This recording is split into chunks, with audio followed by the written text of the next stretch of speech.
face comes right back. To me, it was like it seemed like one good flowing shot. It didn't pull me out of the movie. And I thought, I didn't realize until the documentary film came out how the hell they got the shark to rip up the cage, right?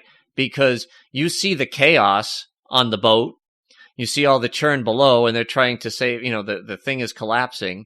And then when you see the real shark in that, on top of a mini cage, the proportions were right. And so I thought they did a really good job. Now, obviously, as you get older and you start paying attention to things, there's things you see, that mistakes that are very obvious to me now that I never picked up on. When the boat is going really, really fast, trying to get into shallow water, and that smoke's coming out, and the 3 barrels are behind the boat, if you look carefully enough, you can see there's a ski rope at the end of the boat actually pulling those 3 barrels. Right? You can pick up things. Now, I hate when I see those things because it's like, oh, damn. But it's just one of those things where, no movie is flawless. But I don't know. It probably took me 100 or more viewings, literally, before you start to catch something like that. And that's what makes the movie so good. I mean, you have different eyes as you get older, but it's probably because for me, like I said, every time I see the movie, I learned or felt something a little bit different. I was paying closer attention, and I was like, man, I'm looking for the wake of the other boat that's trying to pull those barrels because something's going to be moving that fast. And they were using a speedboat to pull those barrels up and underneath the Orca constantly. But you could clearly see it was a water ski rope actually attached to the Orca, and you go, oh, okay, well now I know how they did it. Now I wish I did, that type of thing. I guess to me, in summary with that, it's like you're watching a King Kong movie and he's all special effects, and then they cut to some footage of like a real gorilla.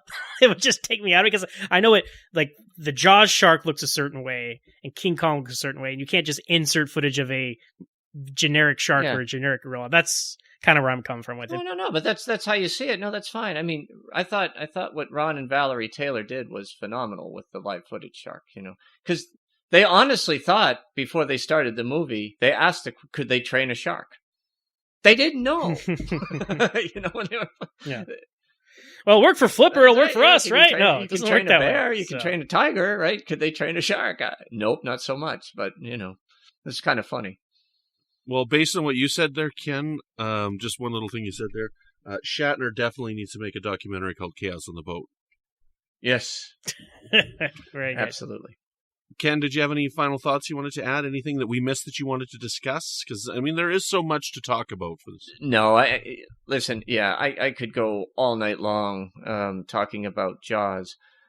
Just, for folks that, saw it at an older age or whatnot, just remember that Jaws, if you like movie tentpoles, by accident, that's what Jaws became.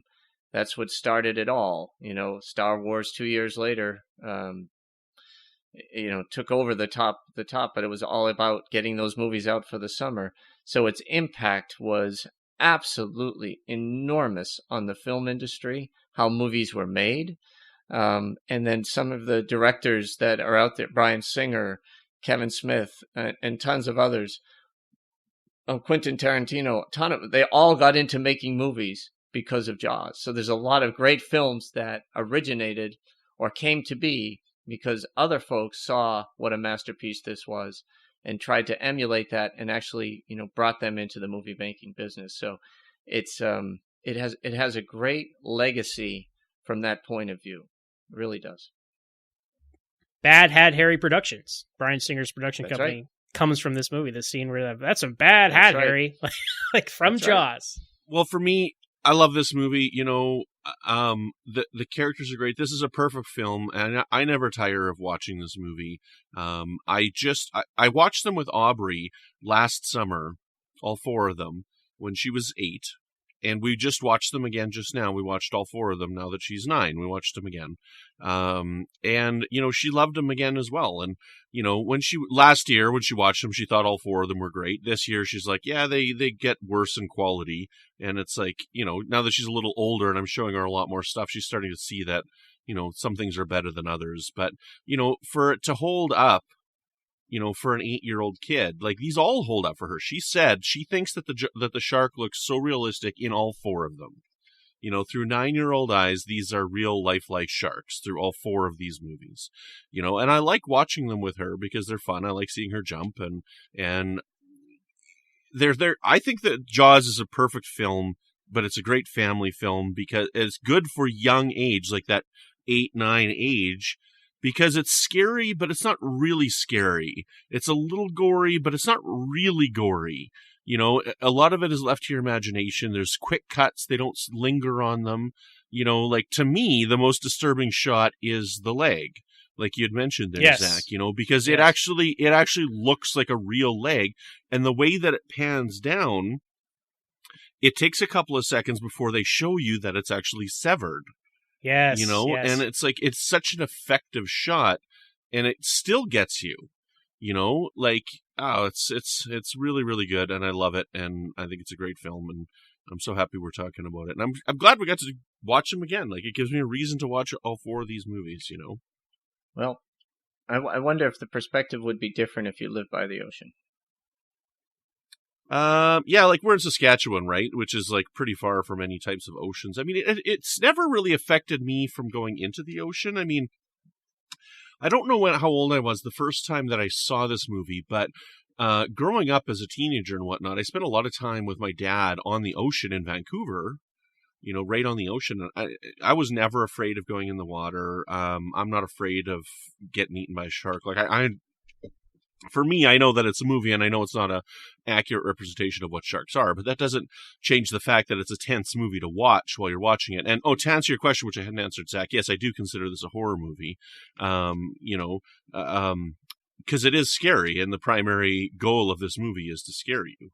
It's an action film to some degree, and it's a suspense film to some degree, but I would lump this franchise as a horror franchise. They may not be as successful. The scares may not be as successful later on down, but that's how I would lump it. Yeah, if you had to put a label on it, I would concur with you. But guys, before we wrap up here, we have to have our death count. We're going to do a death count for the Jaws franchise. And how many deaths do you guys think happen in this film? I'm going to say... I know the answer. I just got. Are you counting Pippet? How many yes, I have stats for all kinds of creatures. But how many human beings do you think die in this film? I'm going to say 5. I think it was 5. Okay. Ken? Let's see, it was Chrissy. Correct. Little boy Alex Kittner. Correct. Ben Gardner. Ben Tramer. Yeah, from Halloween 2. I think that's where I got that. I loved when that shark and him head on and exploded like that. And it went in flames. It was so good. Yeah. So I screwed up. Okay, so Chrissy, correct. Alex Kittner, correct. Ben Gardner, correct, and Quint and Pippet, correct. There's also the pond guy with the leg. We never got his name. I just call him Pond Guy. He was the stunt man. Yeah. Yeah. So we have 5 human deaths, 5 human beings. Yeah. 1 dog death and 2 shark deaths. There it is. So that's so I was right. 5. Yeah, that's good. 5. Yep. Correct. 5. Correct. So, guys, I think we all know the answer here.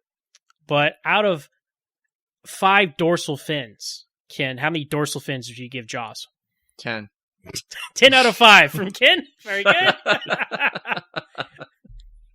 Brandon, do you concur? I definitely give this a 5 out of 5. This film is perfect. It's a masterpiece. Yes, 5 out of 5 dorsal fins, even though they use that horrible stock footage of sharks that pretty much ruins the movie for me and takes me out of it every time I watch it. It's a 5 out of 5 for all of us on the scale here.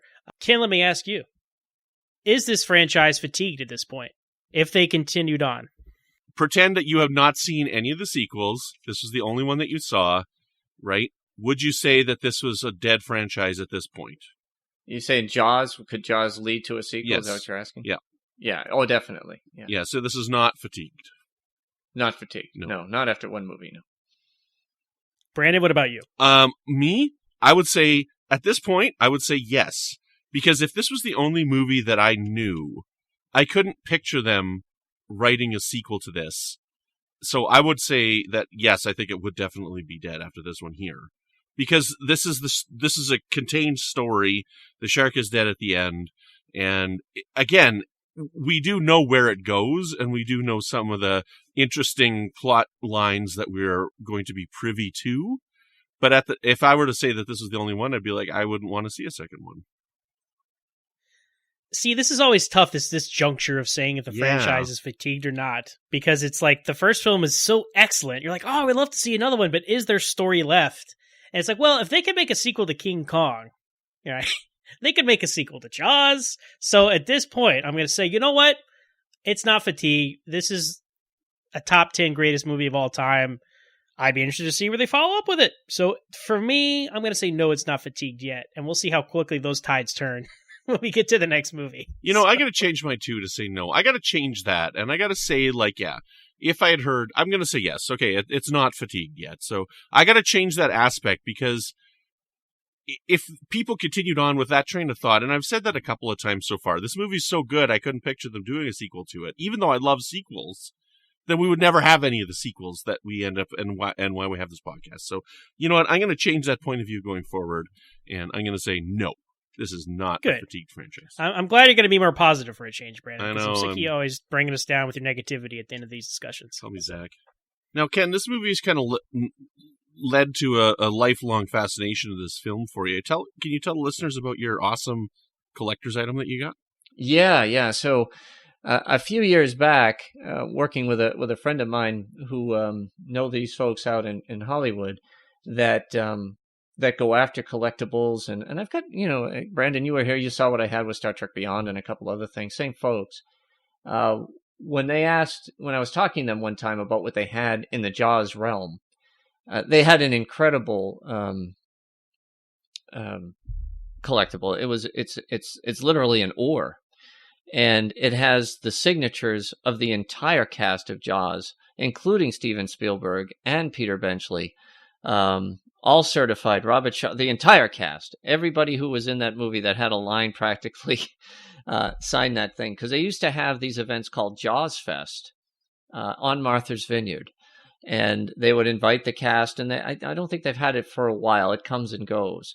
But, I think the last one might have been 5 years ago, something like that. And so, the cast members that are still alive, and a lot of the locals, because they never leave, that's New England, were still there, that were actually in the movie. In fact, Mrs. Kittner, one of the things that's really famous about her is, I think she says she claims that she might have the world's record for the amount of people that she has slapped, because people ask her to slap her, just like she did Roy Scheider. And she couldn't do a real slap, right? Like they had to do that 6 or 7 times. Slap, she actually hit him. His glasses went on that. But anyway, so that collectible, we specially designed the frame. We did all this stuff. I don't even want to tell you what it cost, but it sits in my home in New Hampshire, and it's just, when people come and they see it, because I don't necessarily tell people it's there, but it's actually, I don't put collectibles normally in my living room or whatnot, and the fact that I'm on waterfront, be it a lake, it's not really, it doesn't really fit a lake narrative, but I can tell you that people see that and they start telling all their Jaws stories. And a funny story was my daughter-in-law, when they got married up there, my son and my daughter-in-law obviously got married, but they got married up in New Hampshire or whatnot. I had no idea, because you don't until people see it, what they think about Jaws.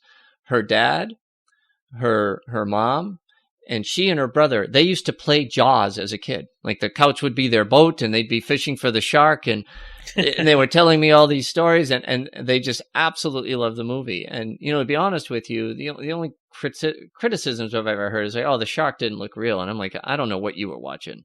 That damn shark looked plenty real. It looked more real than the other sharks they made in the following sequels. Yeah, it had a little bit of jowls on it, but damn, that thing... I thought it was brilliant. But yeah, so that's my collectible. And like I said, I know I start going off in tangents, which is something that we're kind of known for in other podcasts. But it's amazing what Jaws did for me too. I mean, I had a bigger appreciation for the sea. I wanted to face my fears on the water. all those different things. In a sense, Quint was a sailor, he's a Navy man. I'm a Navy man. It drew